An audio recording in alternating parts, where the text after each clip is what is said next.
Hi viewers, welcome to our channel. 'త్రిబాణధారి barbaric' అనే ఒక cinema రీసెంట్‌గా రిలీజ్ అయింది. అయితే నిన్నటి వరకు కూడా ఈ సినిమా గురించి పెద్దగా ఎవరికీ కూడా తెలీదు. కాకపోతే ఈరోజు ఈ సినిమా గురించి ఒక చర్చే జరుగుతుంది. అంటే ఈ చర్చ ఎందుకు జరుగుతుందంటే, ఆ సినిమా గురించి ఎవరికీ తెలియకపోవడమే ఈ చర్చకు కారణమైపోయింది. అంటే ఎవరికీ తెలియకపోవడం, థియేటర్‌లో చూస్తే పట్టుమని 10 మంది కూడా లేకపోవడం అనేది, ఇప్పుడు ఆ డైరెక్టర్ అసహనానికి గురయ్యాడు. నిన్న ఒక వీడియో రిలీజ్ చేశాడు. తనను తాను చెప్పుతో కొట్టుకుంటూ ఈ సినిమా అసలు చూడట్లేదు జనం, థియేటర్‌కి జనం రావట్లేదు అంటూ ఏడుస్తూ చేసిన ఆ వీడియో ఇప్పుడు విపరీతంగా వైరల్ అయిపోయింది. అందుకోసమే ఇప్పుడు ఇది సినిమా చర్చనీయాంశంగా మారిపోవడంగా చూస్తున్నాం. అసలు ఎలా చూడొచ్చు మరి అతని టాపిక్‌ని, ఈ విధంగా ఎమోషనల్ అవ్వడం అనేది ఎంతవరకు కరెక్టు? సో, ఎంటైర్‌గా ఈ టాపిక్ గురించి డిస్కస్ చేయడానికి ప్రెజెంట్ మనతో పాటు సీనియర్ ఫిల్మ్ జర్నలిస్ట్ అప్పాజీ గారు ఉన్నారు. వారిని అడిగి తెలుసుకునే ప్రయత్నం చేద్దాం. సార్ నమస్కారం సార్. నమస్తే ఆదిత్య. సార్, ఆ వీడియో అందరూ కూడా చూసారు. సో, ఏడుస్తున్నారాయన. 10 మంది కూడా లేరు. అందరూ కూడా ఆళ్ళు బాగుందని చెప్తున్నప్పటికీ జనాలు చూడ్డానికి రావట్లేదు అని చెప్పేసి చెప్పుతో కొట్టుకోవడం. దీన్నెలా చూడొచ్చు సార్? మీరేం చెప్తారు మరి? అంటే చెప్పుతో కొట్టుకోవడం అనేది చాలా బాధాకరమైనటువంటి విషయం. ఖచ్చితంగా దాన్ని మనం అంటే చాలా అది చూసినప్పుడు నేను కూడా అది చూసాను. మనం ఫేస్‌బుక్‌లో నేను కూడా షేర్ చేశాను. చాలా బాధ అనిపించింది. అయితే ఏంటంటే, ఇప్పుడు జనాలు థియేటర్‌లకి రావడం లేదనే ఏదైతే ఒక వాస్తవం ఉందో, అది ఇప్పుడు కొత్తగా మొదలైన ట్రెండ్ కాదు. ఓకే. గత కొన్ని సంవత్సరాలుగా ఆ ట్రెండ్ నడుస్తుంది. ఇంకా చెప్పాలంటే కరోనా తర్వాత అంతకు ముందే ఉన్నప్పటికీ కరోనా తర్వాత ఇంకా అంటే జనాలు ఇళ్లల్లో ఉండడానికి, ఇళ్లల్లోనే ఓటీటీకి లేదంటే యూట్యూబ్‌లో ఎంటర్‌టైన్‌మెంట్ వెతుక్కోవడానికి అలవాటు పడినప్పటి నుంచి ఇంకా ఎక్కువైంది. కరోనా తర్వాత మనం ఎంతోమంది చూసాం. ఇప్పుడు 'బిగ్ బాస్' సోహెల్ కావచ్చు, ఇలా చాలామంది కనీసం జనాలు రావడం లేదని చెప్పి ఆవేదన వ్యక్తం చేయడం, కళ్ళని నీళ్లు పెట్టుకోవడం, ఇవన్నీ మనం చూస్తూనే ఉన్నాం కదా. కొత్తగా ఈ సినిమాతోటే మొదలైనటువంటి ఒక విచిత్రమైనటువంటి ప్రక్రియ కాదు. ఓకే. పేరున్న హీరోల సినిమాలు కూడా థియేటర్లకు జనాలు రాని పరిస్థితి ఇప్పుడుంది. కాబట్టి తన సినిమాకి జనాలు రావడం లేదు. నేను జనాలకి నచ్చకపోతే నా సినిమాని నా చెప్పుతో నేను కొట్టుకుంటానని చెప్పి నేను మీడియా ముఖంగా నేను ప్రకటించాను. కాబట్టి ఇప్పుడు నేను చెప్పుతో కొట్టుకుంటున్నానని చెప్పి ఆయన చెప్పాడు. ఏంటంటే జనాలు థియేటర్లకు ఇప్పుడు 'సుందరకాండ్' అనే సినిమా నారా రోహిత్‌ది. చిన్న చిన్న లోపాలు ఉన్నప్పటికీ, ఆ యాంటీ సెంటిమెంట్ మీద కొన్ని విమర్శలు ఉన్నప్పటికీ ఆ సినిమా చాలా బాగుంది. చాలా సంవత్సరాల తర్వాత నారా రోహిత్ నుంచి ఒక డీసెంట్ ఎంటర్‌టైనర్ వచ్చింది అని చెప్పి అందరూ యునానిమస్‌గా అభిప్రాయాలు వ్యక్తం చేశారు. సోషల్ మీడియాలో కూడా చాలా పాజిటివ్‌గా తనకి ఫీడ్‌బ్యాక్ అది వచ్చింది, కామెంట్స్ వచ్చినాయి. అయినా కూడా ఆ సినిమాకి కూడా జనాలు రాని పరిస్థితి ఉంది కదా.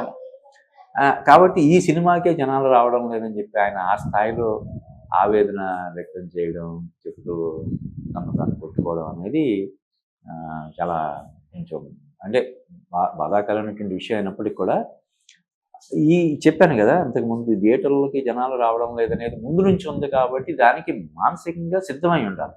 అంతే మామూలుగానే మనం ఏం చెప్తారు, కీడెంచి మేలంచమంటారు కదా. ఒకవేళ థియేటర్లకి జనాలు ఇప్పుడు ఆల్రెడీ చాలా సినిమాలకి రావడం లేదు కాబట్టి మన సినిమాకి కూడా జనాలు థియేటర్లకు రాకపోతే ఏంటి అనేది ఆలోచించి తదనుగుణంగా ఆయన ఏర్పాట్లు చేసుకోవడం కానీ, ఆ సినిమా బడ్జెట్ని కొంత రెస్ట్రిక్ట్ చేసుకోవడం కానీ అవన్నీ చేసి ఉండాల్సింది. ఏదేమైనప్పటికీ కూడా ఆయన చేసింది ఏదైతే ఉందో దానివల్ల ఇప్పటివరకు తెలియని వాళ్ళందరికీ ఆ సినిమా గురించి తెలుస్తుంది. కాబట్టి అది ఏమైనా కొంచెం ఈ థియేటర్ కల్గా కాకపోయినా ఓటీటీ పరంగా ఏమైనా అతనికి హెల్ప్ అవుతుంది నిజంగా సినిమా బాగుంటే. ఓకే. అంటే ఆ వీడియోలో ఆయన ఇంకొక ఆరోపణ ఒకటి చేశాడు. మన తెలుగు ఆడియన్స్ మలయాళం సినిమా అంటేనో లేదంటే వేరే భాషలో వచ్చిన సినిమా అంటేనో మాత్రమే వెళ్ళి థియేటర్కి వెళ్ళి చూస్తున్నారు, లేకపోతే చూడడం లేదు అని. ఇప్పుడు అతను చెప్పినట్టు మలయాళంలో ఈ మధ్య కాలంలో హిట్ అయిన సినిమాలు ఏమైనా తీసుకుంటే, పెద్ద హీరోలు పక్కన పెడితే అది కాస్టింగ్ లేని సినిమాలు. ఇప్పుడు 'ముంజమల్ బాయ్స్' అని ఒకటి వచ్చింది, చాలా పెద్ద హిట్ అయింది. అందులో ఎవరైనా ఉన్నారా తెలిసిన వాళ్ళు? ఎవరు లేరు కదా. ఈవెన్ మొన్న హిందీలో అంటే తీసిన ప్రొడక్షన్ హౌస్ డైరెక్టర్ ఫెమిలియర్ అయితే అయ్యి ఉండొచ్చు. 'సయ్యారా' అని ఒక సినిమా వచ్చింది, బ్లాక్ బస్టర్. దాదాపుగా 250 కోట్ల పైన వసూలు చేసింది ఆ సినిమా. యశ్ చోప్రా వాళ్ళు ప్రొడ్యూస్ చేసిన సినిమా. ఎవరు తెలియదు కదా. మరి అటువంటిది ఈ సినిమాలో సత్యరాజ్ ఉన్నాడు. సత్యరాజ్ ఏంటి ఇప్పుడు 'బాహుబలి' అసలు అంతకుముందే హీరోగా బోలెడన్ని సినిమాలు వచ్చేసి ఉన్నాడు. మొన్న ఈ సినిమాకి సంబంధించి, బార్బరిక్ సినిమాకి సంబంధించి ఇచ్చిన ఇంటర్వ్యూలో ఆయన చాలా విషయాలు చెప్పుకొచ్చాడు. ఓకే. ఇప్పుడు పసివాడి ప్రాణం అనే సినిమా తెలుగులో చిరంజీవి గారు చేస్తే తమిళంలో ఆయన చేశాడంట, ఓకే. రచన చేశాడంట. అలాగే కొన్ని సినిమాలు ఆరాధన, ఇంకోటి ఏదో సినిమా కూడా చెప్పాడు, తమిళంలో నేను చేస్తే తెలుగులో చిరంజీవి గారు చేశారని. అప్పటి నుంచే ఉన్నాడు తమిళంలో పెద్ద స్టార్ హీరో అతను. ఇప్పుడు బాహుబలితో పాన్ ఇండియా స్టార్ అయిపోయాడు. మరి ఆ స్టార్ ఉన్నాడు కదా ఇందులో సత్యరాజు. అలాగే చాలా సంవత్సరాల తర్వాత ఉదయభానుకి ఎంత క్రేజ్ ఉందో మనకు తెలుసు. ఉదయభాను ఈ సినిమాతో రీ ఎంట్రీ ఇచ్చిందని చెప్పవచ్చు. మరి ఇంత ఉన్నా కూడా జనాలు రావటం లేదంటే ఎందుకు రాలేదనే దాని మీద దృష్టి పెట్టాలి. దాని నుంచి నెక్స్ట్ సినిమాకి, అంటే ఇది ఆయన ఫస్ట్ సినిమా కాదని మనకు తెలుస్తుంది. కరణ్ అర్జున్ అని ఒక సినిమా చేశాడంట, అది లో బడ్జెట్ సినిమా. ఇది ఒక్క సత్యరాజు ఉండడం వల్లే అది ఒక భారీ బడ్జెట్ సినిమా లాగా మనం చెప్పొచ్చు. ఎందుకంటే సత్యరాజుకి ఇచ్చే రెమ్యూనరేషన్ తోటి మన తెలుగులోనే కదా, ఎనీ లాంగ్వేజ్ లో హ్యాపీగా ఒక చిన్న సినిమా ఇంక్లూడింగ్ పబ్లిసిటీ బడ్జెట్ వచ్చేస్తుంది. మరి సత్యరాజుని పెట్టి, ఉదయభానుని పెట్టి, వశిష్ఠ సింహ అనే అతన్ని పెట్టి, కన్నడ నుంచి ఇంతమంది స్టార్స్ని పెట్టి, పబ్లిసిటీ కూడా నువ్వు ఇందాక చెప్పి ఇప్పటివరకు పెద్దగా తెలియదండి. మీడియా సర్కిల్స్లో వీటిలో బాగానే నోటెడ్ ఆ సినిమా. ఎందుకంటే ఏ సినిమాకి పెట్టనన్ని ప్రెస్ మీట్లు పెట్టారు, ప్రమోషనల్ ఈవెంట్స్ చేశారు. సత్యరాజు కూడా చెన్నై నుంచి వచ్చి ఇక్కడ ఇంటర్వ్యూస్ ఇచ్చాడు. ఇప్పుడు ఇందాక నేను చెప్పిన ఆ విషయాలన్నీ కూడా ఆయన స్వయంగా వెల్లడించినటువంటి విషయాలే. ఓకే. పబ్లిసిటీకి కూడా పాపం ప్రొడ్యూసర్ ఎవరైతే ఆయన ఫస్ట్ టైం ప్రొడ్యూస్ చేశాడు ఈ సినిమాని, ఆయన లక్షలాది రూపాయలు పెట్టాడు. సినిమాకి మొత్తం అంతా కలిపితే కొన్ని కోట్లు ఖర్చు పెట్టాడు. మరి ఆయన పరిస్థితి ఏంటి? ఈయన జనాలు రావటం లేదు అని చెప్పి ఈయన ఎంత బాధపడితే, ప్రొడ్యూసర్ ఏంటి డబ్బులు, అతను పెట్టిన డబ్బుల్లో కనీసం 1% కూడా రాని పరిస్థితులు ఇప్పుడు ఆయన ఇంకెలాగా ఫీల్ అవ్వాలి కదా. అదే అంటే నేను ఇందాక కూడా వేరే సందర్భంలో మాట్లాడుతూ చెప్పాను, అసలు త్రిబాణధారి బార్బరిక్ అనే ఒక కాంప్లికేటెడ్ టైటిల్ కదా. టైటిల్ పెట్టడం నుంచే మనం చాలా జాగ్రత్తగా ఉండాలి. ఇప్పుడున్న పరిస్థితుల్లో టైటిల్ ఎప్పుడు కూడా క్యాచీగా ఉండాలని మన డి రామానాయుడు గారు కానీ, కోటి రామకృష్ణ ఇంట్రడ్యూస్ చేసినటువంటి, కోటి రామకృష్ణ కాదు, దాసనారాయణ కూడా ఇంట్రడ్యూస్ చేసిన ప్రముఖ నిర్మాత చనిపోయినటువంటి కె రాఘవ గారు, వీళ్ళందరూ కూడా టైటిల్ చాలా క్యాచీగా ఉండాలి అని వాళ్ళు చెప్తుండేవాళ్ళంట. ఈవెన్ ఇప్పుడంటే ఇవన్నీ మనం పోస్టర్లో ఎక్కువగా ఇంపాక్ట్ ఉండేది, ఎక్కువగా పబ్లిసిటీ పోస్టర్ల ద్వారానే జరిగేది అప్పట్లో.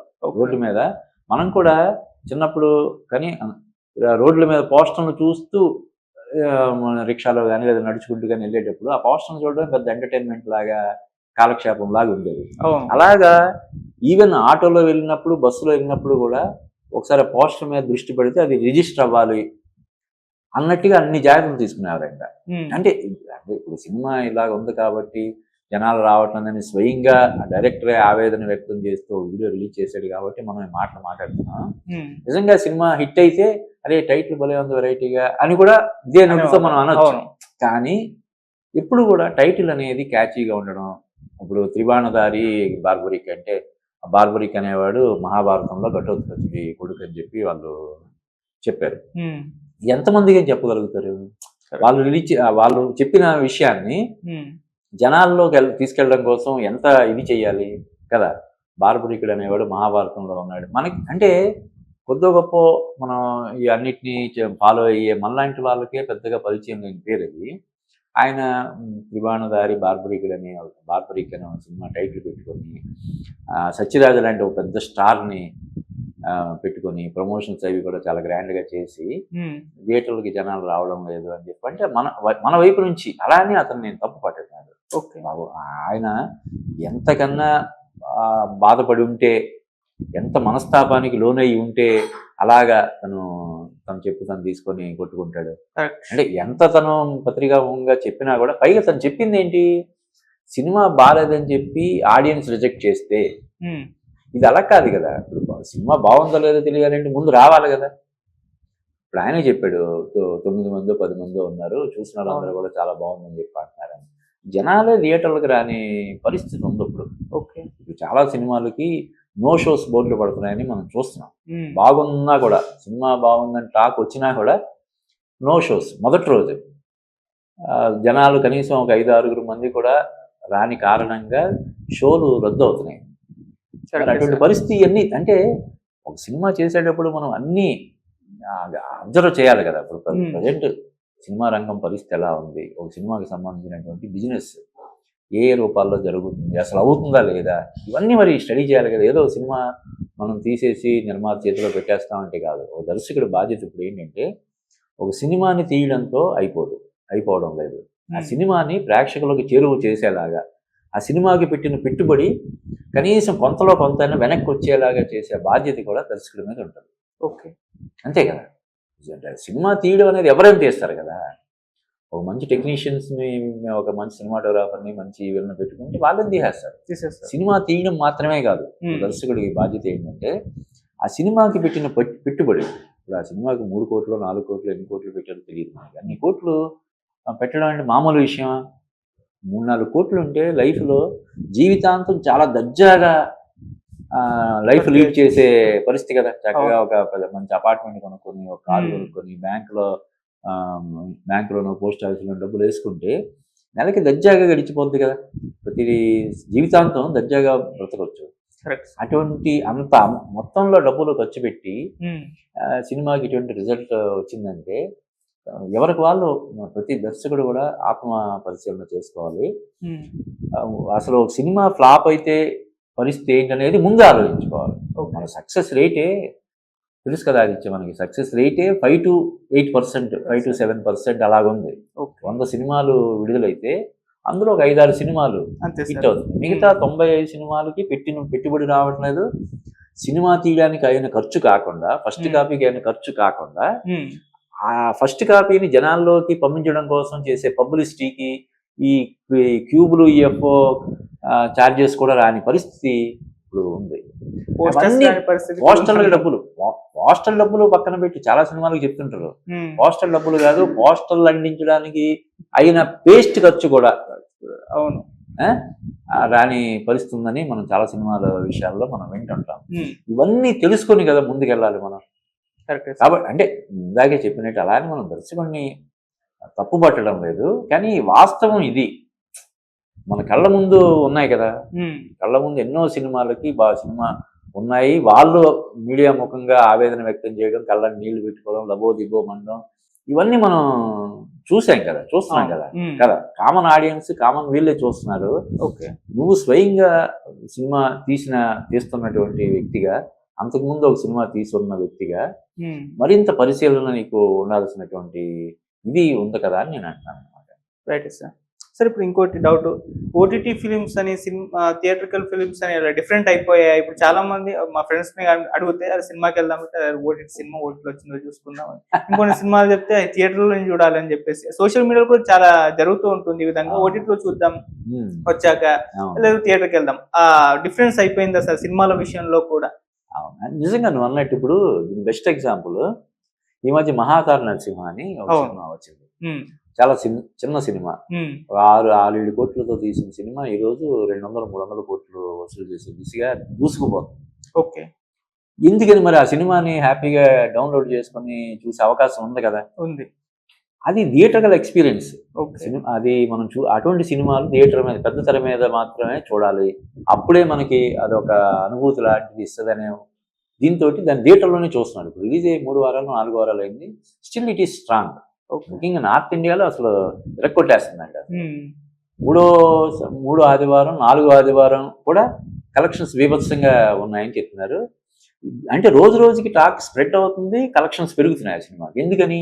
అది థియేటర్లో చూడాల్సిన సినిమా. ఇప్పుడు కొన్ని సినిమాలు ఉంటాయి, లవ్ అనో లేకపోతే సెంటిమెంట్, ఫ్యామిలీ ఇటువంటిది అన్నప్పుడు సరే దాన్ని థియేటర్లో ఎందుకు చూడడం, ఎలాగా 2 వారాల్లో ఓటీటీకి వచ్చేస్తుంది కదా అని కూడా జనాలు ఫిక్స్ అయిపోతున్నారు. అవును, అంటే కంపల్సరీ. ఇప్పుడు అందుకనే రాజమౌళి లాంటి వాళ్ళు ఎందుకని అంత లావిష్గా సినిమా చేస్తున్నారంటే ఇది థియేటర్లోనే చూడాలని ఆడియన్స్ ఫిక్స్ అయిపోయేలాగా. ఒక రామాయణం సినిమా పార్ట్ 1 పార్ట్ 2 4,000 కోట్ల బడ్జెట్ అంటారు. ఎందుకని? అలాగ అంత లావిష్గా ఉంటే తప్ప జనాలు థియేటర్లకి రావడం లేదు అని ఒక ఇది అయిపోయింది. ఇప్పుడు ఎందుకంటే సినిమాకి వెళ్ళడం అనేది ఒక కాస్ట్లీ ఎఫైర్ లాగా అయిపోయింది. ఫ్యామిలీతో సినిమా చూడాలంటే 1,000-2,000 రూపాయలు పట్టుకొని వెళ్ళాల్సిన పరిస్థితిలో ఆ డబ్బుతో ఒక కరెంటు బిల్లో లేకపోతే ఇంకో బిల్లో కట్టుకోవడానికి కూరగాయలు మొత్తం నెలకయ్యే కూరగాయల ఖర్చు మొత్తం వచ్చేసే పరిస్థితిలో ఎందుకు వెళ్తారు కదా. వీటన్నిటిని దృష్టిలో పెట్టుకొని మనం సినిమాకి బడ్జెట్ అనుకుంటున్నప్పుడు ఇది మనం పెడుతున్న డబ్బు మనకి వెనక్కి వస్తుందా లేదా అని ఆలోచించాలి. కనీసం ఇప్పుడు అంతకుముందు మన కరణ్ జోహార్ అనే ఒక బాలీవుడ్ డైరెక్టర్ కమ్ ప్రొడ్యూసర్ ఎవరైతే హీరోలు ఉన్నారో 40 కోట్లు 50 కోట్లు 100 కోట్లు రెమ్యునరేషన్ తీసుకుంటున్నారో కనీసం వాళ్ళ రెమ్యునరేషన్ వాళ్ళు తెచ్చుకోలేకపోతున్నారు. సినిమా మొత్తం మోయడం, సినిమాకి అయిన బడ్జెట్ మొత్తం వెనక్కి తీసుకురావడం కాదు, కనీసం వాళ్ళకి ఇచ్చే రెమ్యునరేషన్ వాళ్ళు తీసుకున్నట్టు 100 కోట్లు లేదంటే 120 కోట్లు 80 కోట్లు ఆ రెమ్యునరేషన్ కూడా వెనక్కి తెచ్చుకోలేకపోతున్నారు. ఇప్పుడు మొన్న సికిందర్ అని సల్మాన్ ఖాన్ సినిమా వచ్చింది. సల్మాన్ ఖాన్ ఆ సినిమాకి వైట్లో 100 కోట్లు రెమ్యునరేషన్ తీసుకున్నాడు. అంటే జిఎస్టీ మళ్ళీ ప్రొడ్యూసర్ పే చేసి ఉంటాడు. 100 కోట్లు సల్మాన్ ఖాన్ ఇస్తే ఆ సినిమా కలెక్షన్స్ మొత్తం 100 కోట్లు. అలా ఉందని ఇవన్నీ మరి మనకి ఇది అంతా మీడియా ముఖంగా ప్రతిరోజు జరుగుతున్నటువంటి రచ్చే కదా ఇది. ఇవన్నీ మరి సినిమాలు తీసే దర్శకులు అందరూ కూడా జాగ్రత్తగా అబ్జర్వ్ చేయాల్సినటువంటి అవసరం ఉంది కదా. ఇప్పుడు సినిమా అందుకనే ఇప్పుడు ఈ మధ్యకాలంలో చూస్తే ఒక దర్శకుడు సినిమా తీయడం ఎలాగా తెలిస్తే మాత్రమే సరిపోదు, ఆ సినిమాని హిట్ అయ్యేలాగా లేకపోతే ఆ సినిమాకి పెట్టిన డబ్బు వెనక్కి వచ్చేలాగా చేయగలగడంలో కూడా సక్సెస్ అవ్వాలని అందరూ చెప్తున్నారు. దానికోసమే అది అందరూ దర్శకులు అందరూ కూడా గమనంలోకి తీసుకోవాలి. అట్ ది సేమ్ టైం ఈ మన బార్బరిక్ దర్శకుడు ఏదైతే చేశాడో దాన్ని కూడా సానుభూతితోటి అర్థం చేసుకొని ఈ సినిమాకి నిజంగా బాగుంటే జనాలు థియేటర్కి వెళ్ళి, ఒకవేళ థియేటర్కి వెళ్ళకపోయినా రేపు ఓటీటీలో వచ్చినప్పుడైనా ఖచ్చితంగా, అంటే ఇప్పుడు ఇంత దీని గురించి చర్చ జరుగుతుంది కాబట్టి డెఫినెట్గా పాపం ఏంటి సినిమా బాగుండి జనాలు రాలేదా లేకపోతే ఏంటి అనే క్యూరియాసిటీ ఇప్పుడు జనాల్లో ఉంటుంది కాబట్టి ఎంతో కొంత ఈ సినిమాకి ఈ జరుగుతున్నటువంటి చర్చలు కానీ పబ్లిసిటీ కానీ హెల్ప్ అవుతుందని చెప్పి నేను భావిస్తున్నాను. Right sir, thank you so much. Thank you.